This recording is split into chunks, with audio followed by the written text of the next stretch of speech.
السلام عليكم، ازيكم يا حبايبي؟ عاملين ايه؟ يا رب تكونوا بألف خير. النهارده جولة بمشترياتنا، هنتمشى في شارع المحطة والشرب. وتعالوا نشوف اشترينا ايه. اشترينا هنا رمان كيلو ونص ب10،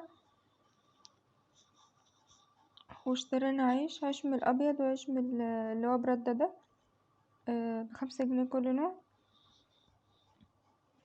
طبعا عشان مرضيش اجيب كمية كبيرة عشان وهنا ب5 بابريكا، وهنا ب5 كركم، وهنا دي فرش كده عشان اغسل بيها الكوتش، وهنا امير. وجبت ليمون كيلو ب15، جبت ب10 كيلو الا ربع. دي الحاجات اللي اشتريناها النهاردة. هنفرجكم بقى على شارع الشواربي والمحطة.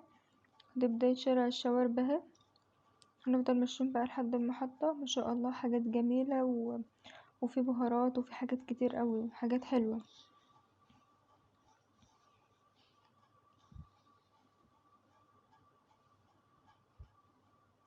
كان في طبعا سياح كتير في الشارع، دايما السياح موجودين في أسوان خاصة في الشتاء. في بقى تيشيرتات وشنط زي كده أسواني وساعات واكسسوارات وحاجات كتير في الشارع ده، في كل حاجة حتى في خضار. بصوا بقى العبايات الأسواني ما شاء الله، والتيشيرتات دي برضو حلوة قوي، وطواقي أسواني برضو. وطبعا من أشهر بتوع الفسيخ اللي موجودين في أسوان فسخان السد العالي. طبعا في برضو ملوحة وفسيخ وحاجات كتير. ودول برضو بصوا ما شاء الله عبايات أسوان اهي، ولبس بقال الأطفال.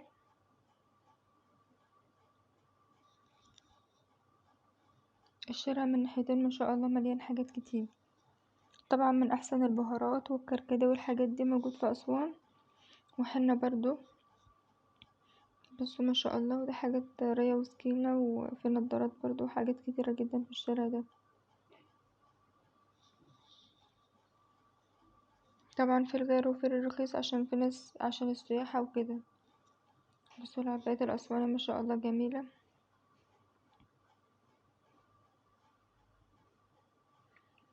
وهنا بقى كنا وصلنا عند المحطة، وده الأنوار. وبصوا كده البرج المنور ده جميل قوي، والتصوير برضو عنده حلو.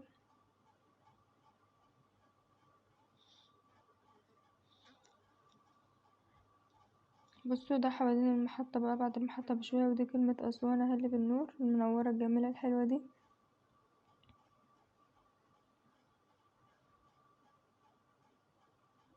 بصوا الجمال ده بعد تطوير أسوان، ما كانش كده الأول، جددوها بقى وجملوا حوالين المحطة وكده. بصوا الشوارع والتصوير حلو جدا.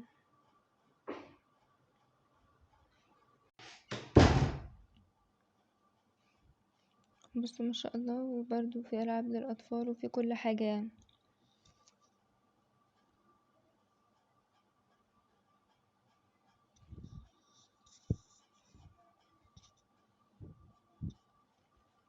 وبرضو المخمريات والحاجات دي حلوة جدا في أسوان، ولها ريحة مميزة.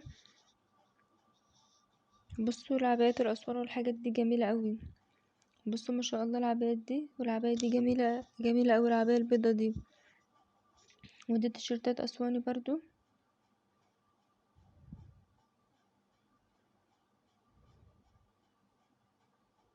بصوا ما شاء الله حاجات جميلة.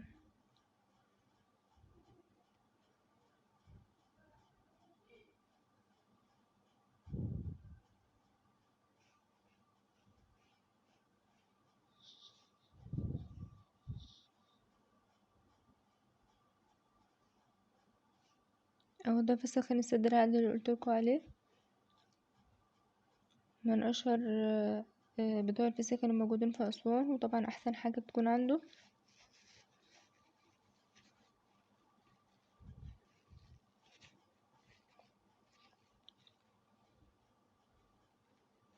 ما تنسوش بقى اللايك والاشتراك في القناة وفعلوا زر الجرس عشان يوصلكوا كل جديد معانا.